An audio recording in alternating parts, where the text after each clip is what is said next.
One of the problems with the English language is that there are different definitions for the same word. And when people use words like the collective or collectivism or the individual and individualism, sometimes they have different meanings in their own minds. And so they get into discussions and arguments because they're not speaking the same language. They're not using the same definitions of the words. So in any discussion of collectivism versus individualism, I think it's necessary to do some definitions up front, so that at least people will know what I mean when I use those words. Now, they may not agree with my definitions, but at least they'll know what I mean when I use those words. The definition of the word collectivism has very little to do with the fact that people are working collectively. You can work collectively in a voluntary fashion, or you can work collectively under coercion. And there lies the difference between collectivism and individualism. Individuals work collectively. They work together. They don't move their pianos alone. They call upon their friends, and they recruit their friends to help them, and they ask for help, and they participate in helping others in doing essential tasks. But they do it under conditions of voluntary cooperation. Collectivism implies that if something is important enough, then the state should step in and make sure that everybody conforms, whether they want to or not. They're not to be given freedom of choice, or free will. They're to be coerced into doing it. So the essence of collectivism in a political sense, and the sense in which I use the word, is that it employs the use of coercion to require people to work together. And once coercion enters, then all of the other positive attributes, such as charity, go out the window. When you force people to do things against their will, then you are actually participating in a negative social conduct, which is in many cases worse than the social condition that you're trying to overcome by the collective action. So in essence, to sum it up, collectivism is the concept, which among other things, there are other definitions to it too, but in terms of collective action or working together, it's a concept in which people are not given free will. They're required to do this and that because the majority has decided this is for the greater good of the greater number and so forth. Whereas individualism works toward the same goals, but they do so in the environment of freedom. So it's the difference between freedom and coercion.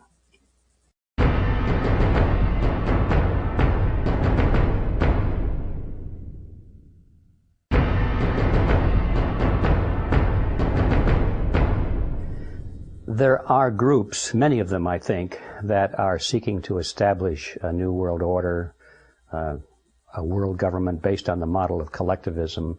They may not all be part of the same organization, but there are many groups which have that as their goal because it furthers their social and political goals, their aims, what they want to see the world look like.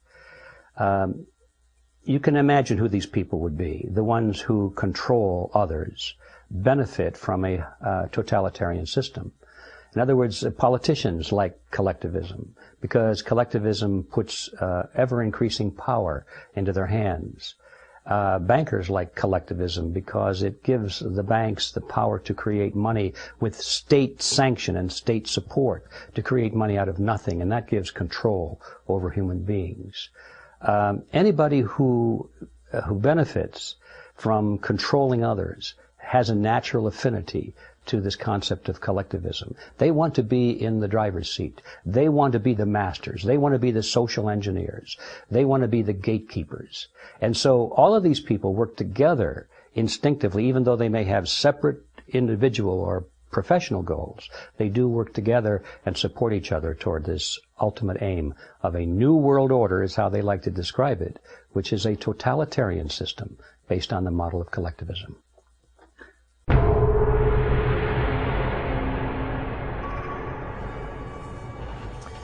A one-world government could be wise or very unwise, depending on the type of government it is. I have no problem with the concept of a world government if it's based on the concept of freedom, individual rights, and it allows plenty of latitude for individual culture, individual freedom of choice in religion, and all of these things, a world government based on the concept of liberty would be a wonderful thing. But that's not what we're dealing with today. The world government that is being grown up around us, headquarters at the United Nations, is not that kind of a government. It is a government based on the concept of collectivism, totalitarianism. It is not materially different than the kind of a world government that Adolf Hitler would have established had he been able to do so. It's not materially different than the kind of world government that Joseph Stalin would have established had he been able to do so. So when we talk about this issue of is world government good or bad, that's an incomplete question. We have to discuss also what kind of a world government. So, in summary, a world government could be a good thing if it was based on the principles of individualism. But based on the principles of collectivism, it's one of the worst things you could possibly imagine.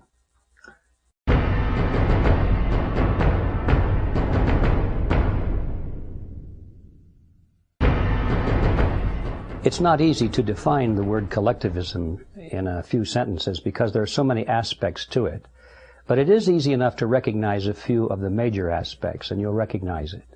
One of the major aspects of collectivism is that it's based on the principle that the individual must be sacrificed, if necessary, for the greater good of the greater number.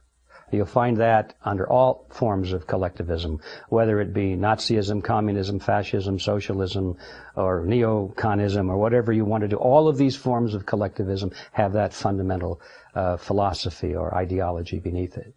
Now, that sounds pretty good to many people. It sounded good to me when I was in school and learning about the greater good of the greater number. After all, we've been taught that we live in a democracy and therefore the majority should rule and all of these things which sound very good if you don't probe too deeply.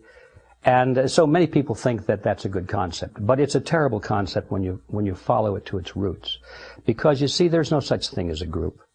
A group doesn't really exist. It's all in the mind. The word group is an abstraction. It symbolizes in our minds the concept of many individuals. But group does not exist by itself. You cannot touch a group. You can touch individuals only. It's similar to the concept of the word forest. You can look at a forest, you say, well, I'm looking at a forest, but you're not. You're looking at trees. They're only trees, and so the word forest is this abstraction for the concept of many trees. And the same thing is true in social structures.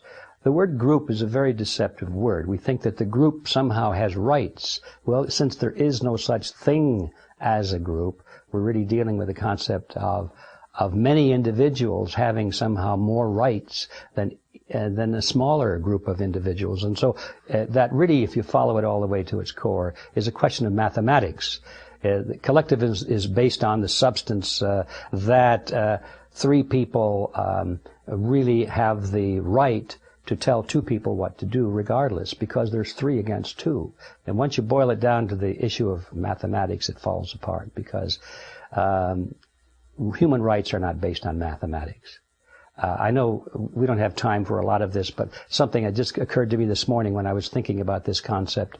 They say that the greater good of the greater number is accomplished by giving the larger number the right to dictate to the smaller number. But when you think it through, it's just the opposite. Let's suppose that you had 4 different elements in society. You had a group called red, a group called green, a group that's blue, and then a smaller group that are purple. The red, green, and blue represent different classes or groups of society, and the purple ones are the administrators, the government officials, the police, the courts, and all of the bureaucrats and the politicians that are going to regulate this great society. So you say, well, the first 2 groups, red and green, decide to take all the property away from blue. And that's certainly for the greatest good of the greater number, because red and green is a greater number than blue. So if that's your point, then finally the greater good of society has been served in that equation. But now the next time around, green and blue decide to take away the property of red. And you say, well, in that instance also, the greater good of the greater number has been served. And then finally, to round it out, you get, what do they do? Red and green, green and blue. Well, blue and red then get together and take away the property of green. And here again, the greater good of the greater number has been served. But when you stand back and look at the whole process, all of the groups have been plundered by the others. And you might say, well, it all evens out, doesn't it? No, it doesn't, because there's a fourth group, the purple.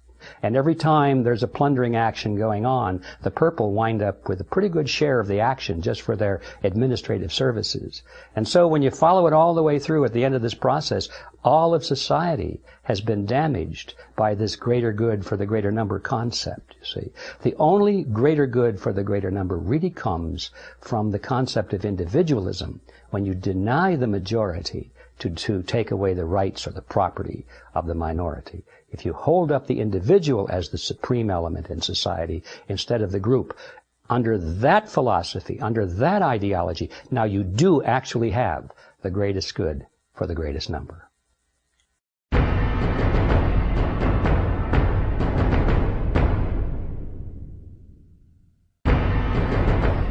A UN peacekeeper, well, that phrase is merely a public relations phrase for an army, isn't it?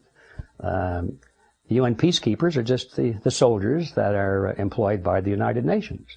And they do what soldiers always do, and they apply physical force to compel citizens and nations to obey the dictates of the political leaders of the political unit that is fielding the military force. And so the peacekeepers, so-called, are merely the world policemen or the soldiers that enforce the dictates of the United Nations.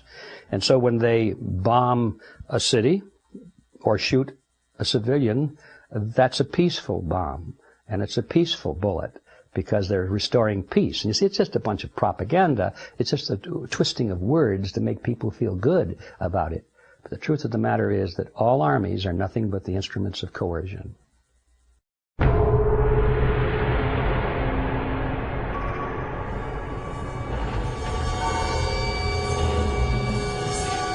I believe it's pretty easy to see from the record that governments almost always withhold things from their citizens if whatever it is they're withholding would not cast a favorable light on the politicians or the bureaucrats or the government. If it makes the government look bad, they're not going to let the truth out. And to use the word paranoia, I think, is a bit unfair, because if it's justified, in other words, if the government does in fact withhold information, then thinking that it does so is not paranoid. It's just a factual observation of reality. The word paranoid implies it's an extreme or unjustified suspicion that someone's out to get you. But if it's not an unjustified suspicion, if you know it's a fact, then it's not paranoia anymore. It's just recognizing reality.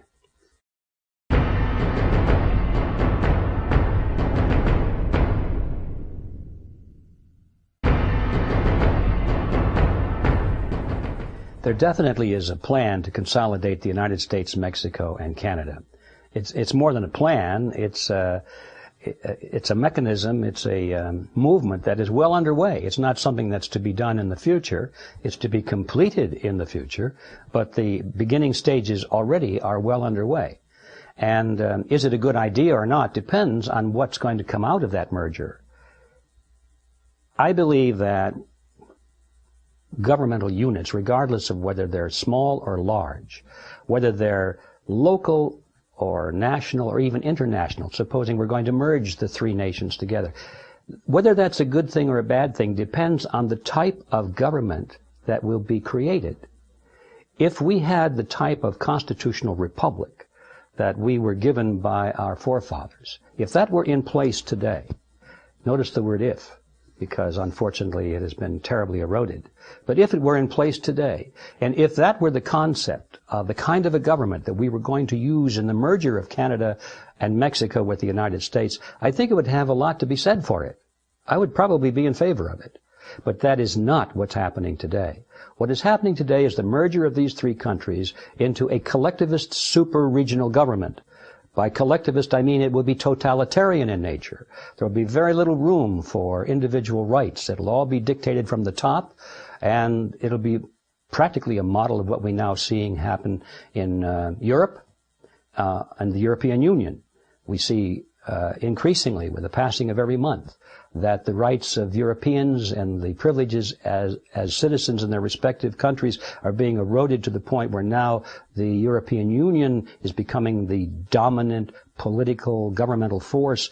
And as a matter of fact, the people who are making the primary decisions in that government are not even elected by the people. They're appointed. It's becoming a self-sustaining, self-perpetuating dictatorship is what it is, and the people in Europe are not very happy about it, the ones who are aware. A lot of people, of course, are not even aware of what's happening, and they'd see, it's okay because they don't know that they no longer have rights. But what will happen in the United States, Mexico, and Canada will be a perfect parallel of what we now see happening in Europe, and it will not be a good thing for us.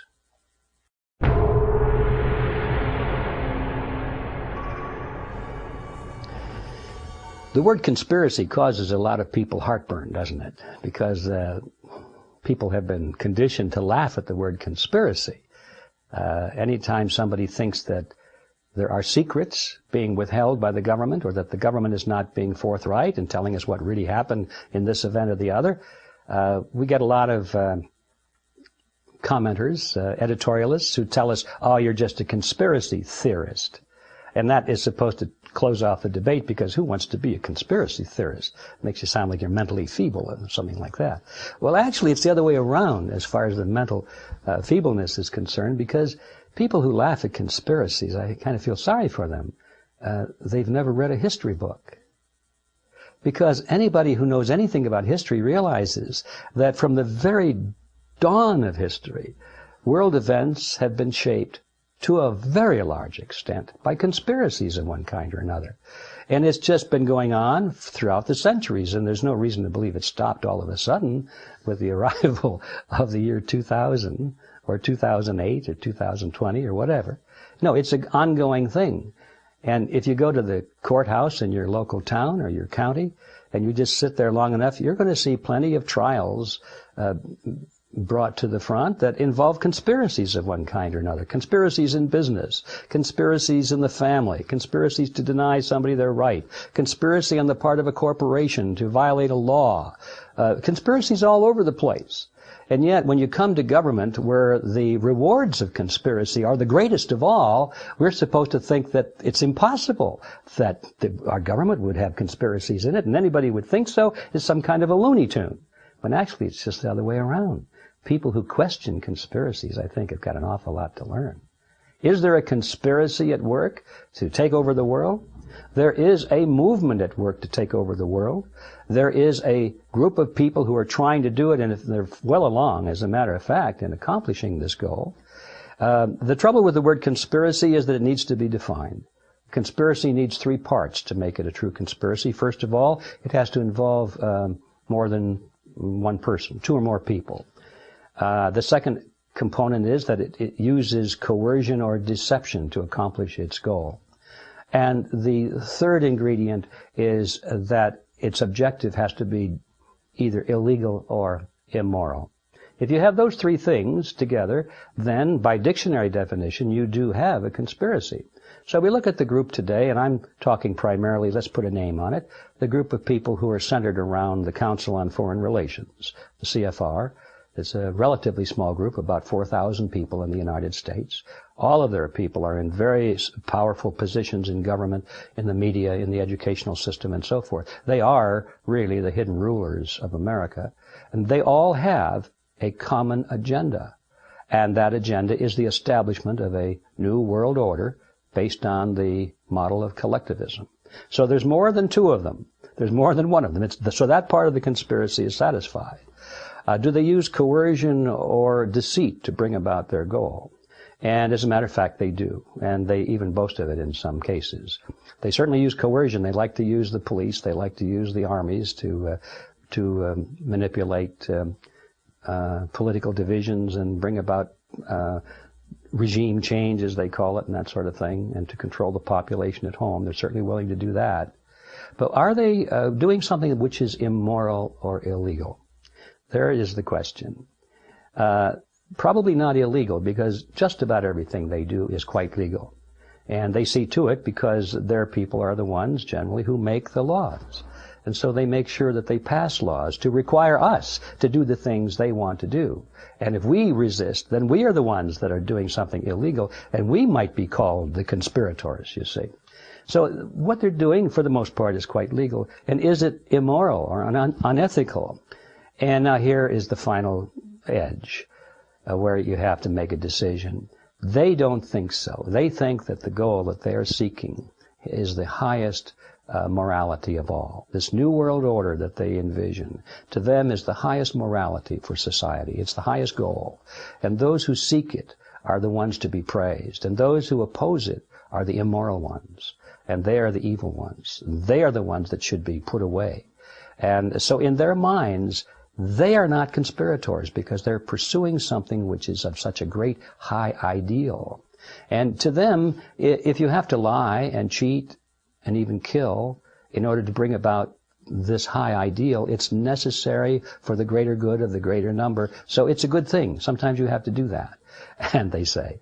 And so they don't see even those events of sacrificing human life as being necessarily immoral when it is done in the name of achieving some higher ideal.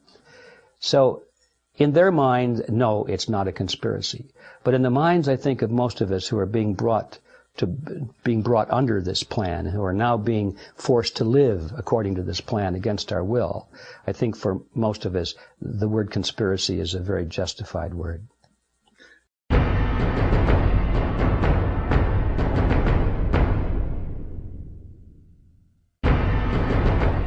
Whether or not the energy establishment is hiding technology or thwarting it in some way is, of course, a great suspicion in the minds of most people, including mine. I believe that they probably are. I think that they probably would if they could. After all, if they didn't, it could cost them hundreds of billions of dollars in profits. And so, knowing how the corporate mind works, I would assume that if they could suppress technology successfully, they would. But to say that I know for certain that this is the case would not be true, because I don't have the specifics in front of me. But following the logic of it, I think we can safely say that if those guys had a chance to do so, they sure would.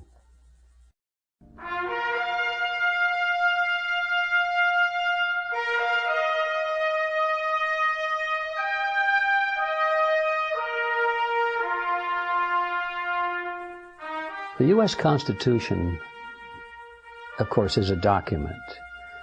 It's a set of rules. It's the place we go when we need answers to political questions.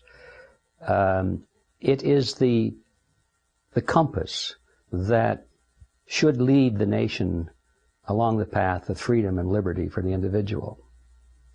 But in essence, it's merely a concept, isn't it? The words and the pieces of paper on which the words are written mean nothing by themselves unless they're studied, unless they're interpreted, unless they're understood, unless they're revered in the hearts of the American people. Unfortunately, that last part of the equation has not fulfilled. The American people today, especially the younger ones have come along, have never read the Constitution. And those who have read it have never given much thought as to why the provisions were there. They've never read the Federalist Papers. They've never read the debates, for example, that went on between the framers of the Constitution at the time they were drafting the document. They don't know the rationale behind it, and so therefore it's easy for them to look at it until they say, oh, well, that's just a product of a period of America which was undergoing agrarian reform of some kind, and that was good in those days, but it doesn't apply today. So once the concept of a document which limits the power of government, which is really what it is, once that concept is lost in the minds and the hearts of the people, then I'm afraid it does become just a piece of paper and some words. So the Constitution is not something that you hold up in front of you and you say, you can't do this to me because the Constitution, you see, is here to protect me. The Constitution is something that you hold in your heart and your mind, and you hopefully find that most of your fellow citizens do the same thing, so that it's a question of the social fabric and the social consciousness of the people that provide the safeguards that are written down in the Constitution. In summary, the Constitution is nothing but a reference. It's like a little textbook where we go to find the answers, but we must understand the rationale behind it before those answers make much sense. So to me, the Constitution is a wonderful document. It needs to be studied. It needs to be reinstated into the hearts and minds of the American people. And certainly in today's world, it needs to be followed.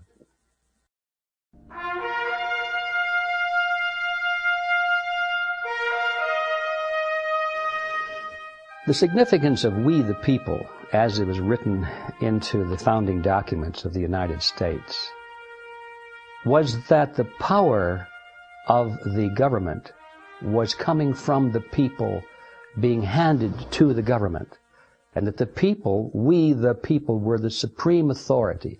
They were the source of the sovereignty. They were the ones that were creating the government, and the government was to be subject to their will. That was quite a different experience in the course of history, because prior to that, all governments were the other way around. That the governments were formed by the kings and the conquerors, and then they say, oh yeah, well, by the way, now that we've got ourselves in charge here and we've got everything under control, let's see about the people. Maybe we'll think about the people. What rights are we going to give the people? What benefits will we give the people to keep them from revolting or whatever? But it was always the top down until the United States Constitution was written, and all of a sudden it was from the bottom up. We the people were instituting that government. So that's the essence of it. Unfortunately, the system has changed. Every year, incrementally, so slowly, and so in such small little steps that you could hardly see it. The fulcrum has gradually tipped back the other way, and now we have reverted back to the old world style of government, where the government is in charge, and we, the people, are being told what to do by the government. And that's a situation that is very sad in my mind, and it's more than sad, it's very dangerous, and we had better change it, or else we're going to wind up in abject slavery.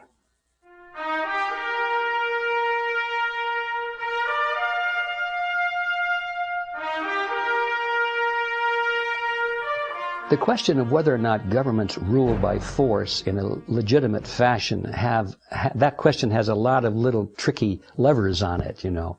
The issue of rule, let's take that word for example. Should a government rule? Should a government govern? Or should a government protect? Now, the view of individualism is that the purpose of government is to protect the lives, liberty, and property of its citizens, nothing more. Government is not there to govern, but to protect. So in that concept, you can say that government can protect using force. Of course, you have to use force against criminals who are trying to take away your life, your liberty, or your property. No government can protect you if they don't have authority to use force to protect you. So in that sense, that would be legitimate. But now if we switch over that word rule and include a whole different concept of, should they tell you what to do with your life? Should they tell you where to work, what time to get up, what to say, what to think, where to travel, and so forth, how you should engage in your economic transactions, where to live, all of these things. Now that's a different concept for governing. And in my view, there's certainly nothing logical or legitimate about this. And the use of force to do that kind of thing, of course, that's just the same old concept of totalitarianism, in which the king will tell you what to do with your life. So it depends on what you mean by the word govern.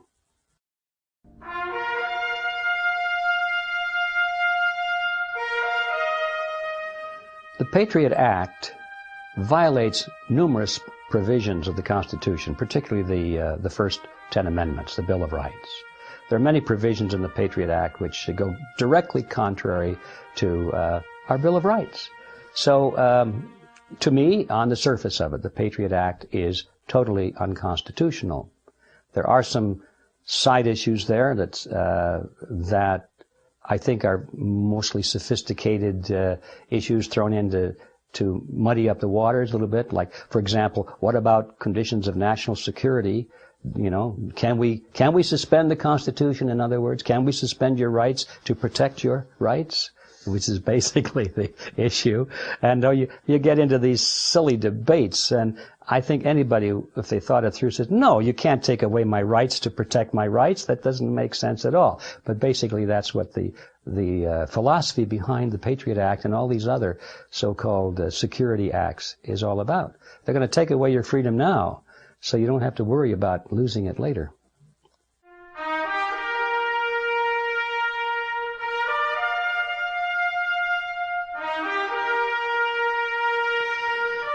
Declaring martial law has nothing to do with legality. It's just a declaration. Declaring martial law is done when a military commander or a leader of the military, even if he's the president, he's the leader of the military, speaking in this mode, stands up and said, I, the leader, hereby declare that this nation is under military law. And that means all other laws are disbanded. So there's nothing legal about it. There's nothing constitutional about it. It is martial law. It's dictatorship.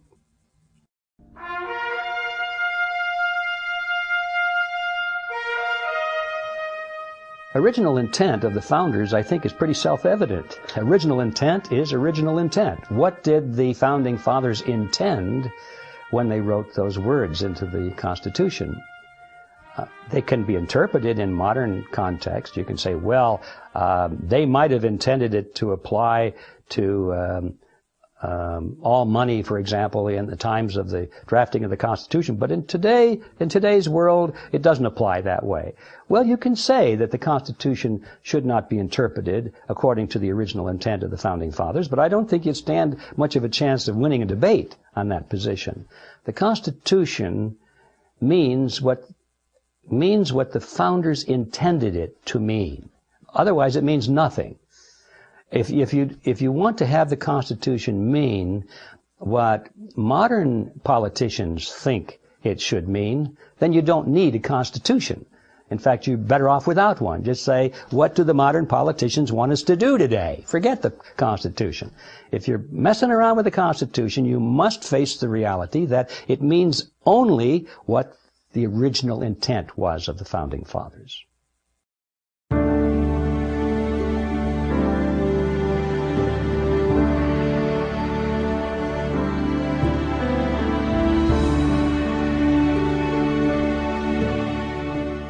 The word values is a pretty broad word. When people use the word values in society, I think generally they're talking about the definition of their culture.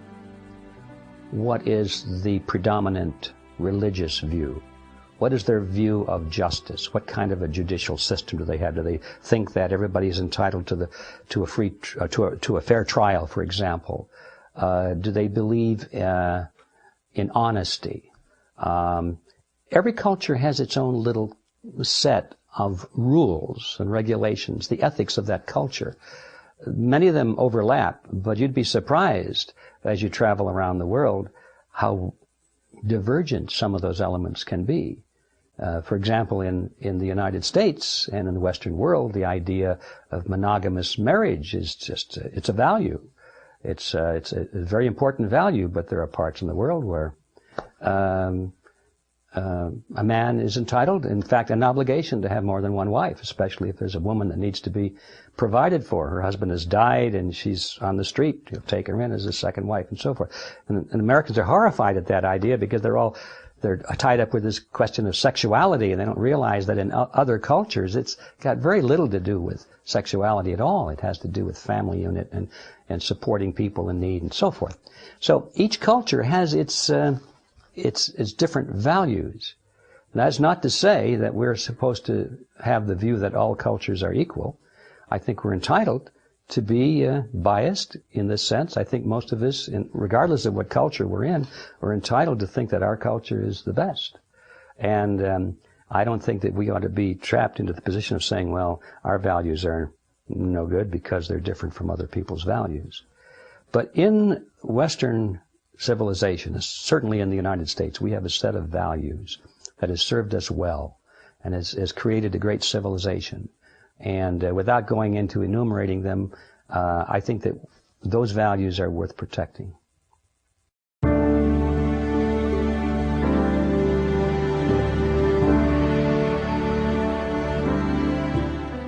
Cultural Marxism is a phrase that's used to describe a way of spreading the doctrine of Marxist-style collectivism through means other than straight politics and economics. Marx, in his works Das Kapital and the Communist Manifesto, spoke very eloquently about the ways of bringing about collectivism through political and economic means.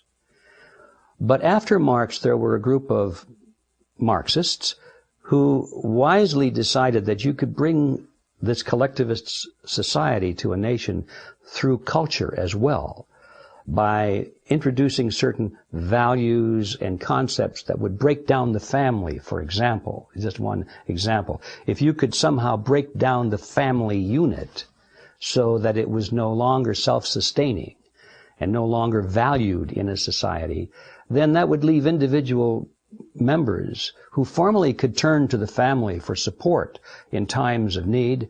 They would now be cut loose. They would be without a place to go in times of need. So now they have to turn to the government, you say. So if you can destroy the family, you are creating collectivism. You are supporting and expanding collectivism. If you can break people away from religious affinities, for example, where they would turn to their community, their religious community, for support and help, or they would turn to Scripture for answers to certain perplexing questions. They would have if they have an affinity to their religion, they might say, well, we're not going to go along with government because it's contrary to my religion.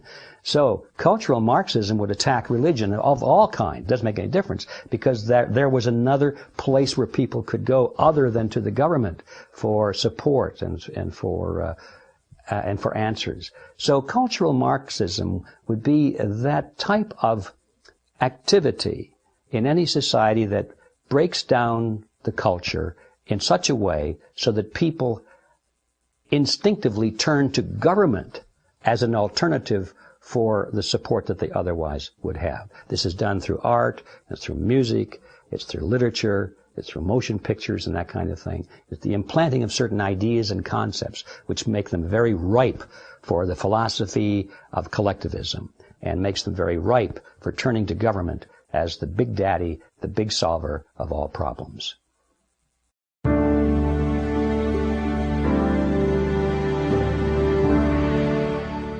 Values come from our family, they come from our society, they come from our religion, they come from the media, they come from all sources. Some claim, and I think there's some support for it, that some of it is inbred, that some people have more of an instinct for certain values of kindness and justice and so forth than others. That can be debated, but there's certainly no debate that values are absorbed from outside through all of these other channels.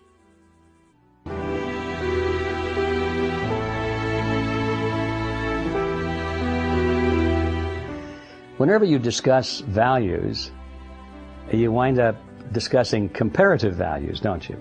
I mean, this value versus that value. This is better than that value.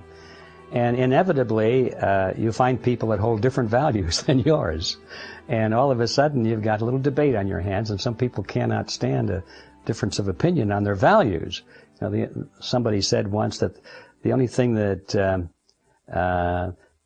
people are open-minded about are those things in which they have no strong opinion. And I think there's some truth to that. We tend to be open-minded on a lot of things, except when you hit home, you know, something we really believe in. So that's what happens in the discussion of values. We all believe very strongly on them. And so that's where it's like walking through a field of landmines.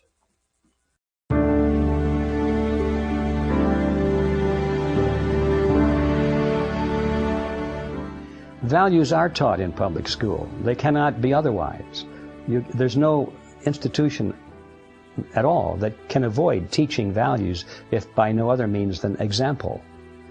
You can teach values by just not doing certain things, by avoiding certain topics.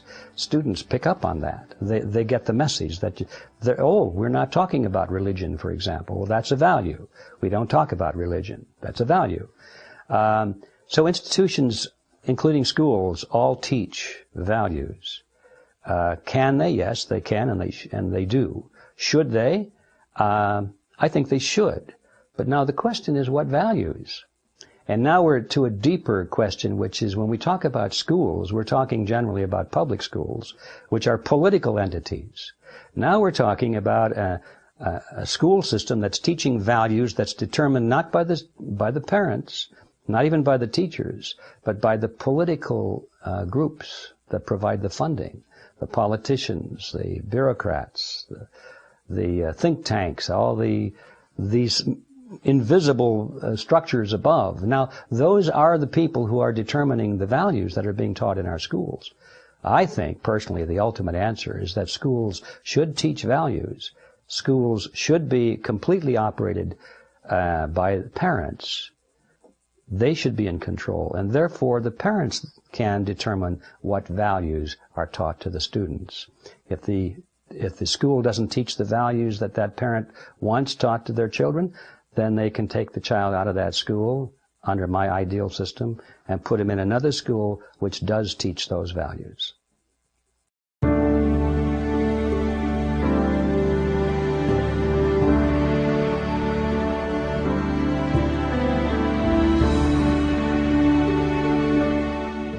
I think in any discussion of whether or not a person has the right to use coercion or violence against another person, that can be answered by reducing it to a very simple illustration of just the two people involved.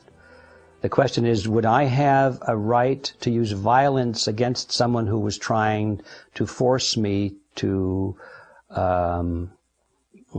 participate in something that's immoral, or to acknowledge something which I consider to be immoral, or to go along with an activity that I consider to be immoral? Do I have a right to use violence against a person who's doing that? And I would say, if they are using coercion against me, then yes, then I have a right to defend myself. If they're just using the power of persuasion, if they're just lecturing me to do such and such, I don't have the right to use force against them, no.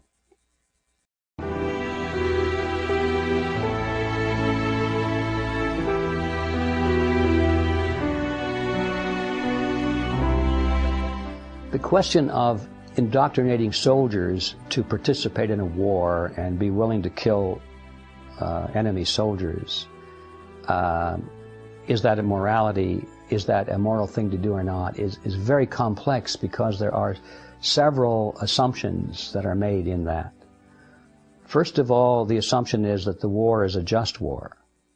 If the war is a just war, and we could define that. There's another assumption. What makes a just war? We'll perhaps come back to that. But putting that aside for the moment, if we assume that the war is just, which in my view is that it's defensive, then I don't think you need to indoctrinate any soldiers to be willing to go into battle and fight and kill if necessary, because they're not just going out to kill somebody because they want to kill somebody. They're fighting to defend their homeland. They're fighting to defend their families, their wives, their children. And that is an intrinsic right. In fact, that's an obligation, I think, that we all have. I don't think we need to indoctrinate anybody to do that. Now, if we have to indoctrinate soldiers to do that, and by that, we're going to assume that means we have to convince them to do something that they wouldn't logically do if they had full knowledge of all the facts, well, then it's not a just war, in my view.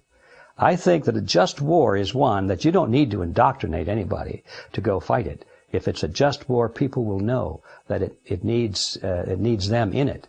So there are a couple of words there that make it tough. Is it a just war? And secondly, if it is a just war, indoctrination will not be necessary.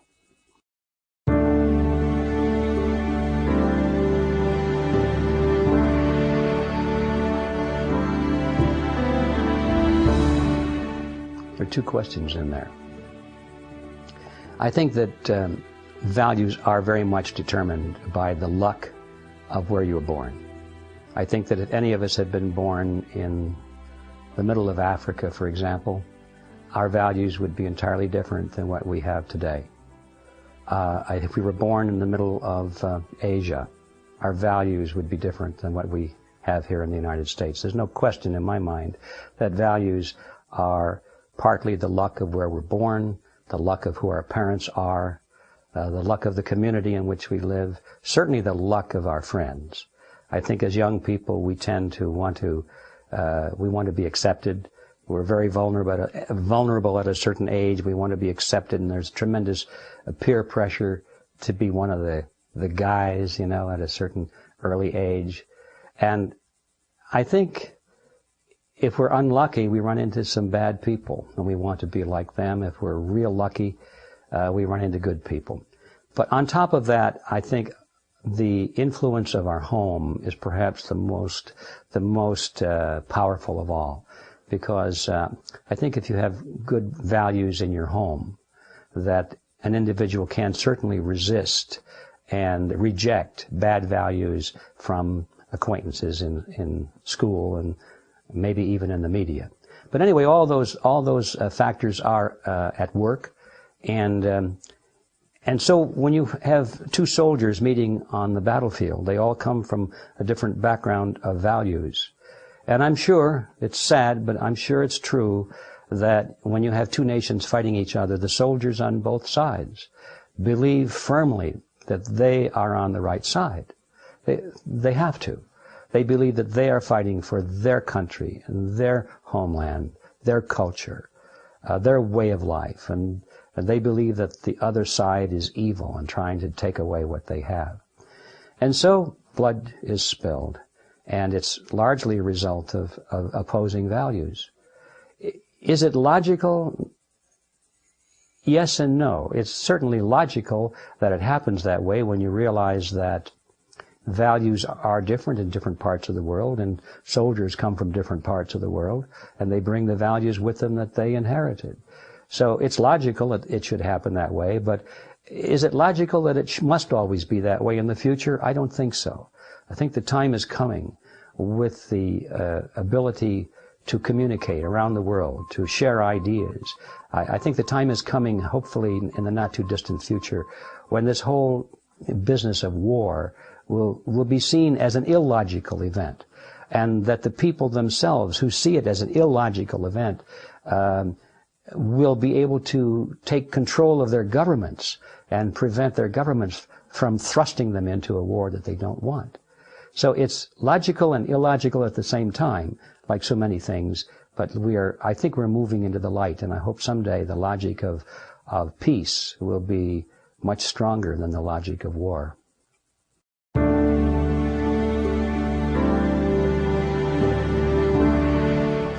The phrase culture war generally applies to a clash of civilizations, I think is the way they put it now, a clash of cultures, where peoples with different cultural backgrounds suddenly find it that their cultures are mutually incompatible.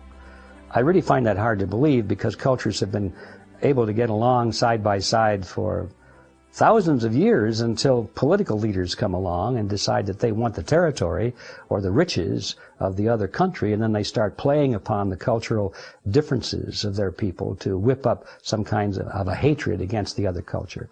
I don't think that cultures inherently are antagonistic to each other. I think they're rich. I mean, I've traveled in many parts of the world and have seen some amazingly different cultures. I'm just fascinated by them. I don't see, just because they're different than mine, I don't feel any urge to go out and start killing everybody I see. And I don't think that others are the same way from those cultures when they come to the United States or to other Western countries. They don't have this insane desire to start killing everybody because they have a different culture. I think it's a rich fabric, and people can observe and appreciate each other's culture without having hatred of the other culture. The hatred part comes when the political leaders are trying to whip up the populations into an emotional support for a war that has entirely other foundations for it. A war for economic gain, a war for imperialism, a war for domination, a war for oil, a war for money, whatever it is, that they can't tell the people that that's the reason for the war, so they tell them it's because the other culture is so bad, and the other culture hates you, and if you don't hate them before they hate you, it's going to be too bad, and so forth. It's all the politicians that create this kind of a scene. So culture differences, in my view, are not a bad thing at all. I think they're very fascinating. In fact, I think there's a richness to it that makes the world a better place. I don't see them as the cause for war.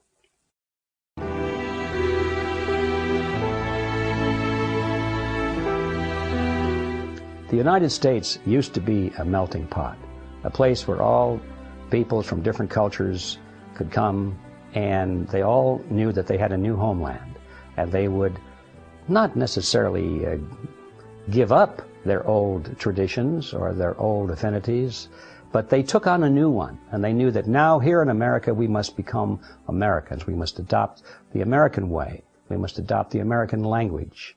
And it was a melting pot. It was a very healthy thing. Gradually that has changed. Now we're being taught to celebrate diversity. Every culture, every race, every religion now is being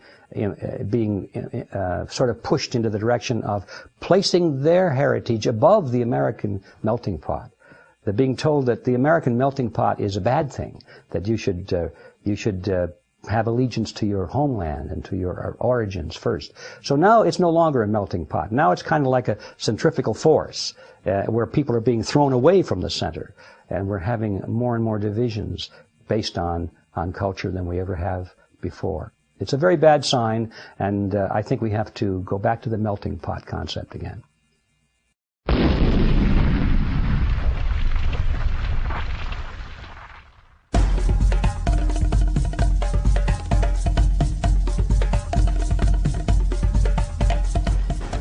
I think the answer to finding the real cause of war can be found by examining the nations throughout history that have waged wars, the ones who have launched wars, the ones who have initiated wars. If you take a look at them, in every case, they have been powerful nations. They have been nations which have been rich, had a lot of commerce, had industry, they were politically influential, they were well fed, they had everything, and they wanted more. There's a myth today that wars are caused by poverty, caused by ignorance, and caused by all these things. Not so. Because the nations that have waged wars have been the richest nations in the world, and there's been very little poverty within them. And they've been the best educated nations of the world. So right away we can throw out those usual myths about poverty and ignorance being the cause of war. The cause of war is power. Nations that wage wars have too much power, and they want more. That, in a nutshell, is the cause of war.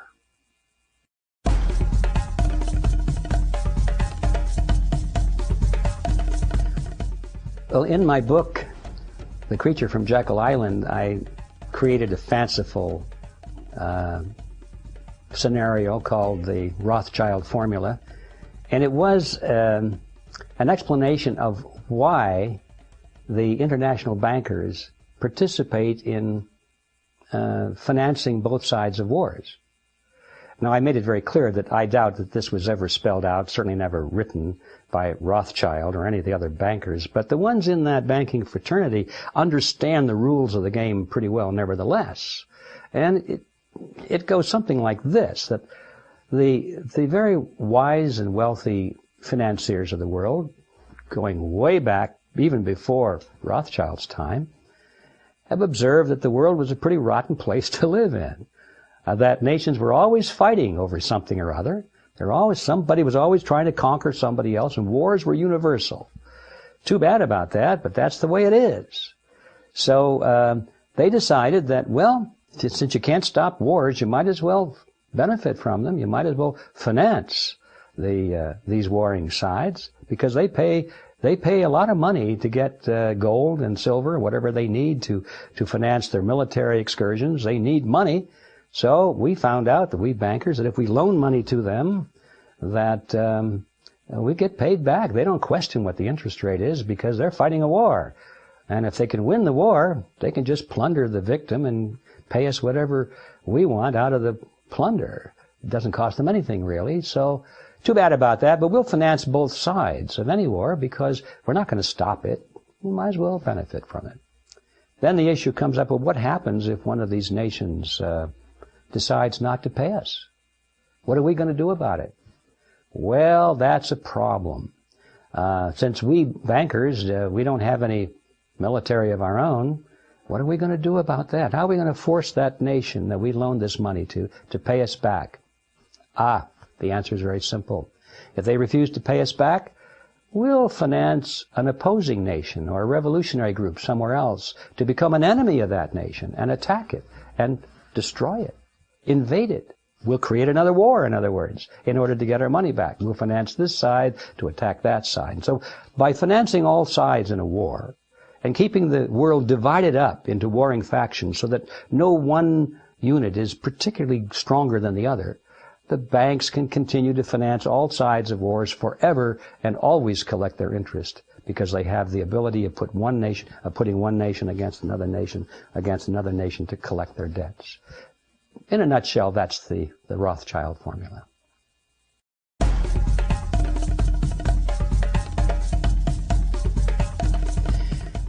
War is tolerated. In fact, war is even applauded in many cases, because people are of the impression that it is to the benefit of their nation. People tolerate or applaud war if they think it's a defensive war. If they think that they're defending themselves against a dreaded enemy, you would certainly tolerate a war. You would applaud it. So that's the answer. The object is to convince the people of all nations, including those that are doing the attacking, to convince the population that their war is really a war of defense. They have to create in the minds of their people an image of a terrible enemy out there. And the reason they're attacking the enemy is because if they don't, he's going to attack them first. So it's a question of who gets the first shot. So the people have been propagandized in many cases to always believe that the other side is the enemy. Now, that's not to say that there aren't enemies out there. That's not to say that in the United States, for example, we never fought a just war. I mean, that's not the issue. The issue is that in general, wars are always tolerated and applauded because the people believe in their hearts that it is a justified war, which means it's a defensive war against a dreaded enemy.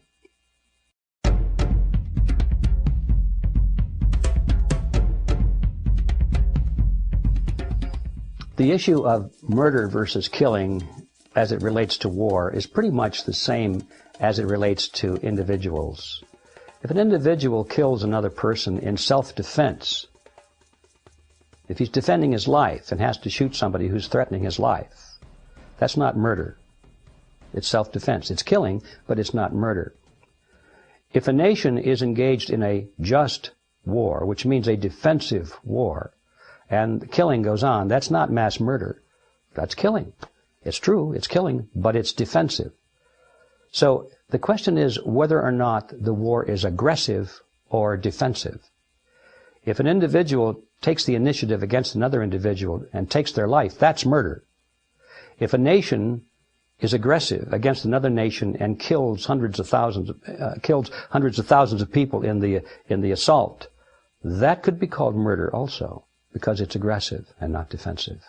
So there's no difference between mass murder and killing in an aggressive war.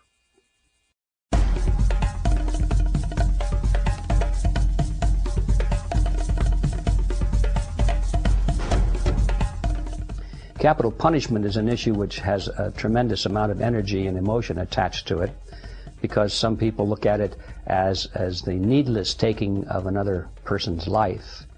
and they have strong religious convictions against that, or perhaps just ethical convictions against it. Others see execution of a criminal. They see that as not only retaliation or justice, but they see it as part of a mechanism that will prevent future crimes from being committed. In other words, they believe that if you don't punish a murderer for his crime, that will result in more murders taking place in the future. So it is, in their minds, it's a justified process because it actually saves lives. It's not just seeking revenge or seeking justice for the commission of one crime, but it's saving the lives of future victims who, because of this, will not be attacked. And all of that has to be viewed again in the context of whether it is aggressive or defensive. If you are taking the life of a criminal who has been duly processed and convicted of a crime, and you're taking his life, that's not an aggressive act, it's a defensive act. You are defending the lives of future victims by making a statement to society that future criminals, future killers are not going to get away with it, and that will save lives in the future. And therefore, in that sense, it is a defensive act.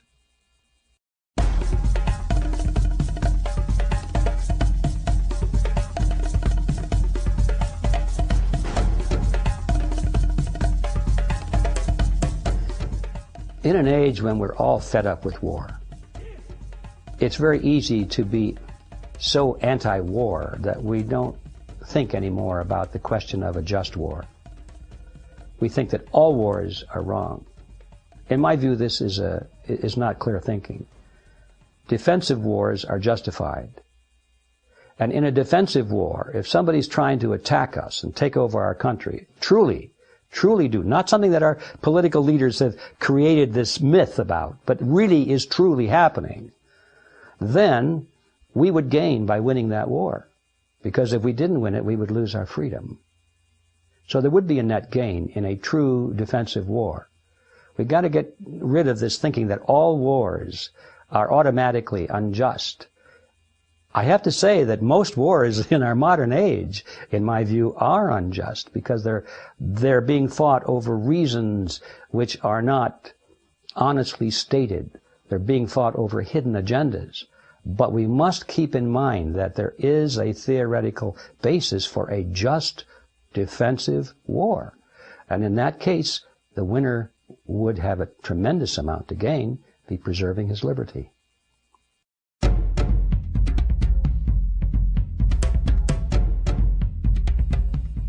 Wars at the scale that we know them in the modern world would simply not be possible, and they would not happen if it weren't possible for the nations who are waging those wars to raise the money from their population through the hidden tax called inflation.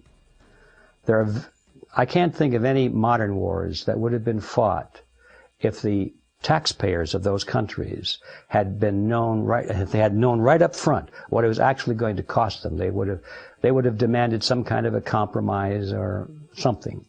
But since they don't know what it's costing, they don't know that it's costing them 50, 60, 70, 80% of 90% in their lifetime of everything they've earned. They don't know that.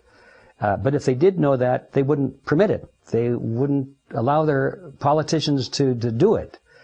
The only way the governments can do that is to get the money from the people in a fashion that they don't know they're paying it. And that is through inflation. Inflation is caused by the Federal Reserve System, through fiat money, the creation of money out of nothing. So the relationship between fiat money and wars is direct and immediate. If it were not for fiat money, most of the wars that we've known in recent times simply would not have been fought on either side.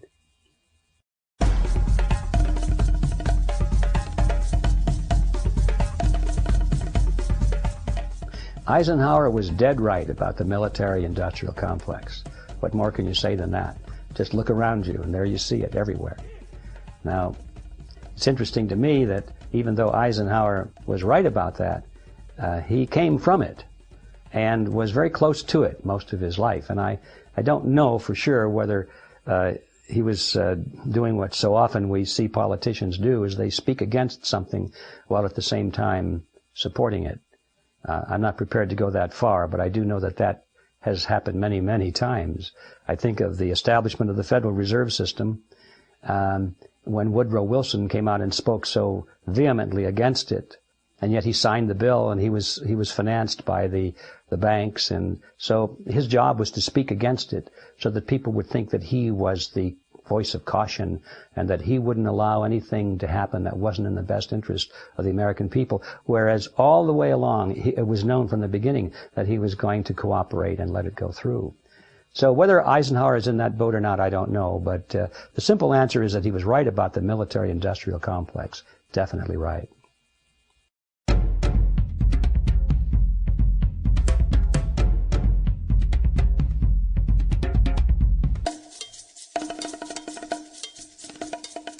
The way that the United States was set up originally was that the defense of the nation was to be primarily the responsibility of the states. They were to create militia drawn upon able-bodied American citizens within the state. They were to provide their weapons and their training and their leaders. They were to form into a national fighting force, and they would defend the borders of the United States against foreign enemies. But the primary foundation, the element of that, was the militia. And that wasn't just because it was a primitive society. It wasn't just because they hadn't thought about having a national standing army. As a matter of fact, the Founding Fathers had discussed it, and then they'd written about how much they feared a standing army. They thought that a standing army was perhaps one of the most dangerous things you could imagine, because if Washington, D.C., they said if they were to have a standing army, you know what they're going to do with it? They're going to use it. You're going to use it for something. If you get a bunch of soldiers sitting around training, you're going to use them. And they didn't want that, except in a defensive mode. So they did not want a standing national army. It was to be national military and police forces entirely. And I think they had another reason for it, which is because they knew that an armed populace was the best defense against tyranny, either abroad or at home. These guys that created the American Constitution, the American Republic, were looking into the future, and they were concerned about our own government becoming despotic. They could see that. They talked about the possibility of that. How do we prevent that from happening was a major issue of discussion. And they said one of the ways is to make sure that we don't give them a standing army, and the other way is to make sure that the local population was armed.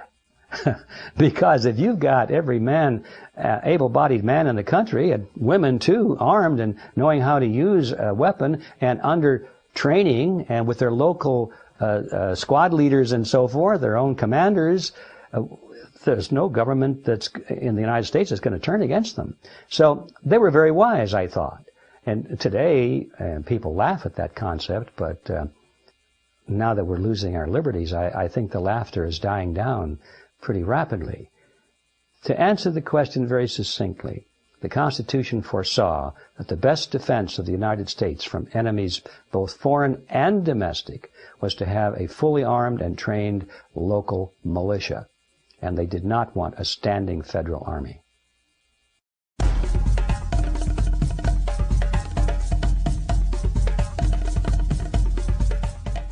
In the final analysis, if this country is to be defended, it must be defended by we the people. It must be defended by the citizens of this nation. Now, it's true that those citizens can join the military and say, well, now I'm still a citizen. Indeed, there's some debate over that as to when they are, if they still are citizens when they take military commission and so forth. But let's say that they are. It's still up to the people to defend the nation. And if you look only to the government to do that, you find that today, for example, they're talking about bringing soldiers in from other countries. They're bringing in recruits from Africa and Asia, from Canada, from Mexico, putting them into the federal United States Army because they're not getting enough volunteers from the United States to fill those ranks. Well, now when you have a military, a standing military, that is made up not only of American citizens, but a large contingent of citizens from other countries, you don't have something anymore which is focused only on defending your own country. You've got a machine. You've got a military machine which is ready to go to the highest bidder, to the strongest politician, anywhere in the world. Just give us a call. We're ready to go. What do you want? Do you want us to take this country? Do you want those oil fields? Do you want that banana plantation? What is it? We're ready to go. We got a PR department that'll figure out how to explain it and sell it to the people, make it sound like we're fighting for freedom. That's what you're developing under these conditions, and it's very dangerous.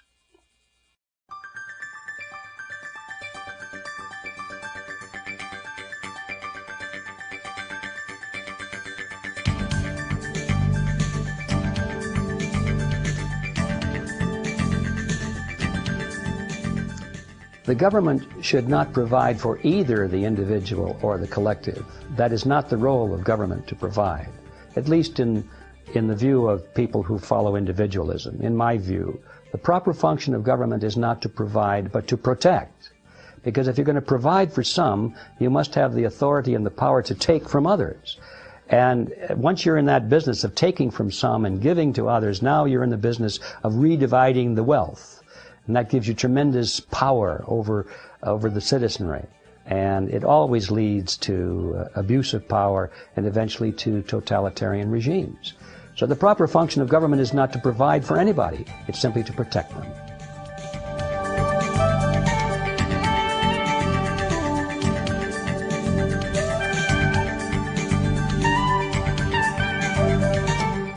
I don't believe that the Constitution addresses the issue of corporations.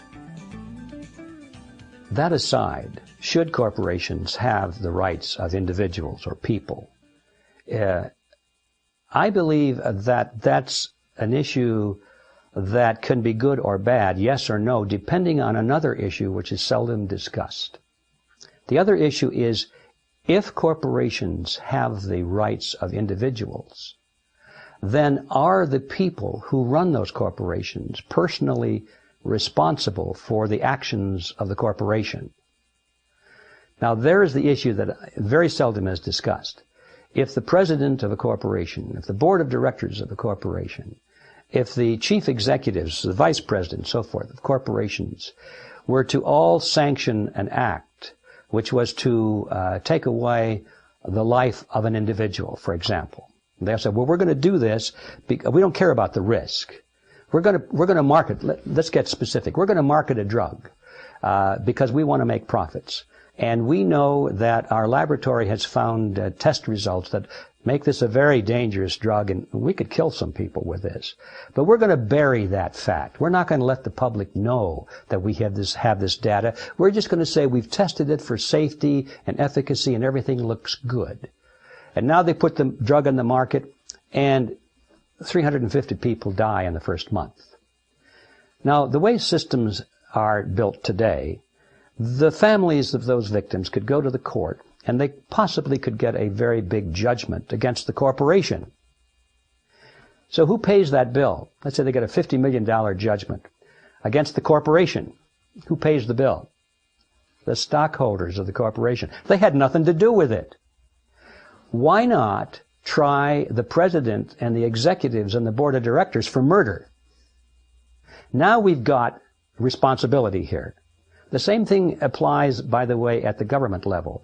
If the sheriff of the local county authorizes an illegal search and seizure of some property and plants some dope in somebody's car just so they can get even with a neighbor who he hates, and he frames them, and that person goes to jail, and then it's discovered later. Maybe that's not a good example, but in general, anytime there is a malfeasance of office committed by a sheriff, and I use that example, the victim sues the sheriff's department or the city or the county, and sure enough, the taxpayer pays the settlement, not the sheriff, you see. We have this concept of immunity on the part of people who hold positions in government and in corporations, which I think is the problem. If that question of immunity was removed so that the leaders in governmental units and corporations were personally held responsible for the effects of their actions, I don't think people would be concerned at all anymore today about those big bad corporations, because they'd suddenly start becoming pretty good corporations. Because the leaders of the corporations would be on the line for their own personal decisions.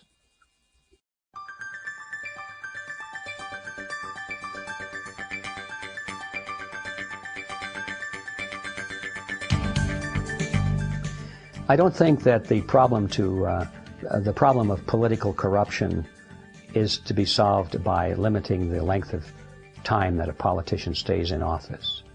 I think the problem it has more to do with the enlightenment of the electorate, so they don't elect into office people who are corrupt or corruptible. Actually, we have elections every 2 and every 4 years, so all of the limits for our elected representatives are automatically set. I mean, every one of them, their term ends, and they have to be returned to the voters for approval. So that is, I think, where the action should be. If you get rid of one bad politician, it's pretty likely, if you're not asking the right questions, it's pretty likely that you'll just get another bad politician to replace him. As a matter of fact, the shorter the term, the more likely they are to try and make the killing as fast as they can before they get booted out of office. I think looking at the term limits is not looking at the right place. The right place to look for a solution to the problem of corrupt politicians is at the voter and their perception of who they're voting for and what the political principles of their candidates are. Now, part of that's due to the media, which of course will never allow those issues to be discussed. It's a big issue, I understand, but I don't think this limiting politicians' term is going to change a darn thing, except create the illusion that perhaps a solution has been provided, when it hasn't.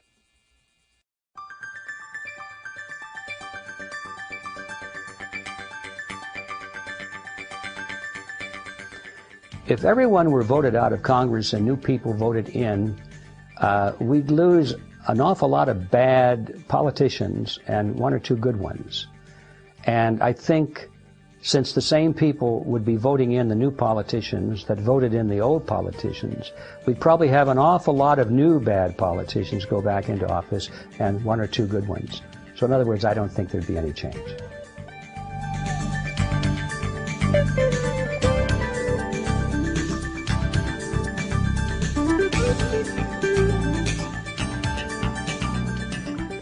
There's no doubt in my mind that the political apparatus of the United States government is much more beholden to the powerful lobbying interests, the companies that can write those big fat checks, campaign contributions and that sort of thing. You can see it every day. The politicians will give speeches, very good speeches in some cases, saying all the things that the voters want to hear. But then when it comes time to vote on an issue, they quite often will go directly opposite to what they said, and they will vote in favor of the positions that the corporations want and the lobbyists want. While the average voter will write letters to his congressman, many of the corporations are writing checks to their congressman, and you can be sure which one gets the most attention.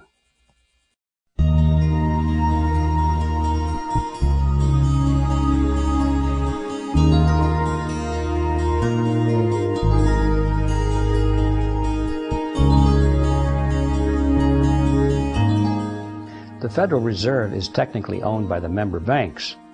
So we know who owns the Federal Reserve, the member banks. But who owns the member banks is very difficult, if not impossible, to find out, because the member banks are not registered with any government agency. They're not corporations. I understand, I haven't checked into all of them, but I understand that they have the basic structure of a partnership or something very private. It may even be something unique. I don't know. I've never looked into that part of it. But it's not on the public record. And the owners or the partners of these banks are not about to let it be known. Now, it's true that you can buy stock in, Chase Manhattan and all that sort of thing. You can buy stock in the Bank of America, and, as a stockholder, you're listed. But the true control and ownership of these corporations is not on the public record. And it's easy to hide that. You can use street names, you can use Swiss accounts, you can have corporations holding stock for other corporations which are holding stock for other corporations and that sort of thing. And in general, it's possible to completely conceal the controlling interest of the banks from the public. But now, having said that, I want to go one step further and say that it's perhaps not as important as you might think whether the exact names are known for these banks, because whether they're known or not, we still have the same problem. Yes, it's a matter of curiosity to know whether or not the banks have any foreign interest, whether the Rothschilds own a big block of it or that sort of thing. That would be very interesting. And in fact, it might even be a legal issue, because the Federal Reserve, being a corporation created by the federal government and charged with representing the United States government in terms of monetary affairs, there may be some limitations of foreign stockholders. I don't know about that. But so there may be some legal question there. But the point I'm trying to lead to is that regardless of who owns these banks, the issue still remains the same. If the banks were all held publicly, the issues would still be the same. Who runs the banks? Who controls them from behind the scenes? You can control a corporation or a bank, even if it's not a corporation, without actually having 51% ownership of the shares of stock. As a matter of fact, most corporations are controlled with about 2-3% of the stock, and in some cases much less than that. And so the issue is who controls these banks and what do they do with them? If we were to abolish the Federal Reserve System tomorrow and get the banks out of it completely, turn the entire function as it now operates over to the Treasury, so now there are no banks involved in terms of ownership, at least. The banks are still involved, but they don't own the Federal Reserve. Now the Treasury is operating this whole mechanism. Nothing would change. The same people would still dominate the system from behind the scenes. So this question of ownership, I think, receives too much attention, because the idea, where that idea goes is that, well, if we can just find out who owns these banks, and if we don't like who they are, then we can support a move to abolish the Federal Reserve banks and turn that system over to the Treasury, exactly as it's now operating, you see. So the focus should not be on who owns the banks, but on what the banks are doing, you see. And that's why I back a little bit away from the traditional answer to that question.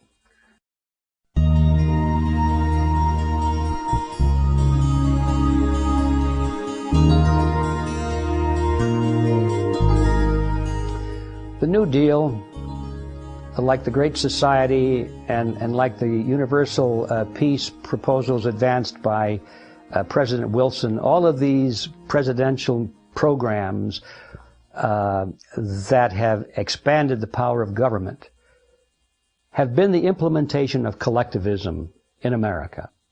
Starting at about the time of Woodrow Wilson, the country at that point was pretty much an individualistic country. It was based on the principle of the individual being supreme and the government being the servant of the people. Starting with World War I, starting with Woodrow Wilson, on down through World War II, down through the Vietnam War, now to the war on terrorism. All these wars are always used to frighten the American people into accepting the expansion of government, supposedly to protect us against an evil, terrible enemy. It has not been good for America. It has been the demise of America. It has been sold to Americans as being a good thing because it somehow benefited them. But when you look at where we were then and where we are now, you can see that we have traveled the road to totalitarianism almost to the very end.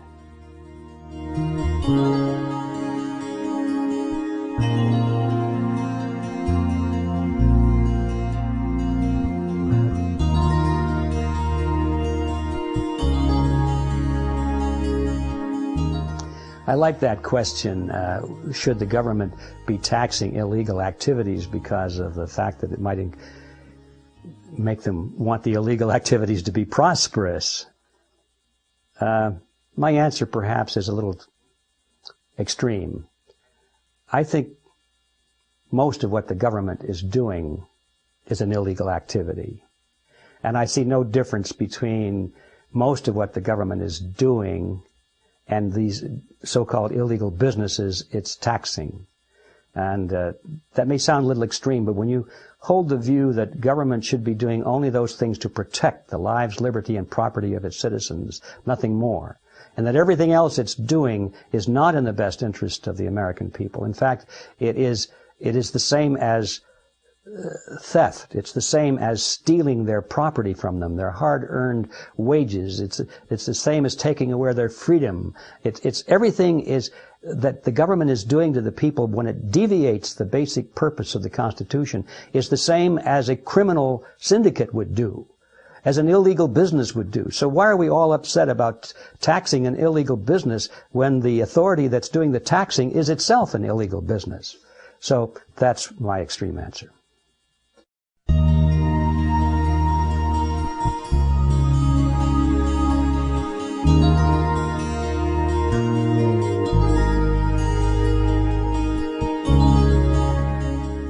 The government has no incentive to reduce the consumption of nicotine or alcohol, nor should it. That's not the proper function of government. Whether or not it has a revenue stream from these activities is very secondary. To the primary question is whether it should have any interest in these activities at all. Now, if it could be shown that the consumption of alcohol or nicotine or drugs or some such does endanger the life, liberty, or property of its citizens, and I think some argument could be made for that, then to the extent to which that can be shown, then that is the extent, and only to that extent, that the government should have any interest at all in regulating or taxing these activities.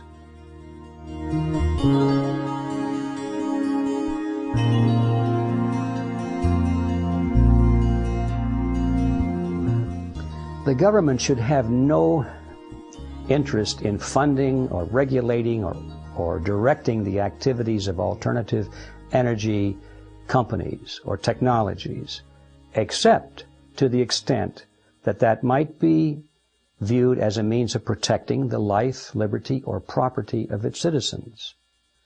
If you can legitimately, and without stretching your brain all over the place to say, well, if this, and this, but if it's a direct relationship, then the government should have an interest in it. Probably doesn't have any relationship at all. So it shouldn't be involved in these issues. How can you prevent the big players from co-opting these fields? Why should we prevent the big players from co-opting these? What business is it of ours to co-opt anybody, big players or little players? Why are we suddenly supposed to be so wise and so powerful that we can decide who should be in these fields? See, that's the mentality. Just asking that question of who should decide assumes that there is a decider, if I may use that phrase. We should not be in the business of deciding. We should let the free market make its own choices. Only then, when you get this word we out of our mind, what are we going to do about it? Only then will we have true solutions.